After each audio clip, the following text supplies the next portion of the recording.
Good morning guys, good morning. Dito tayo ngayon sa Pasay. Naghihintay ng pasahero.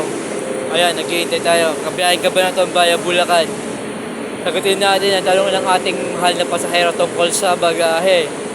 Pwede daw po ba magpasabay? Mas mura daw po ba yung nagpapasabay ng bagahe? Pwede ba magpasabay ng bagahe? Yes po, pwede po magpasabay ng bagahe. Pero, via terminal. Kunwari, nagpadala ka dito ng bagahe. Pwede mo siyang ipadala itong terminal. Ikaw magpipick up sa terminal, yung point to point. O pwede ka rin magpadala. Kunwari, yung kukuha is sa Bulacan lang. Pwede nyo pa rin padala. Kaso nyo nga lang, aabangan po nung kukuha nung bagahe. Aabangan po nung bagahe yung kukuha.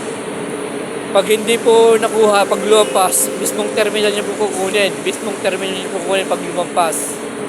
Sana maliwanag yung video na ito. Pag-comment sa baba yung katanungan para masagot ko sa susunod natin video. Thank you and stay good vibes. Thank you.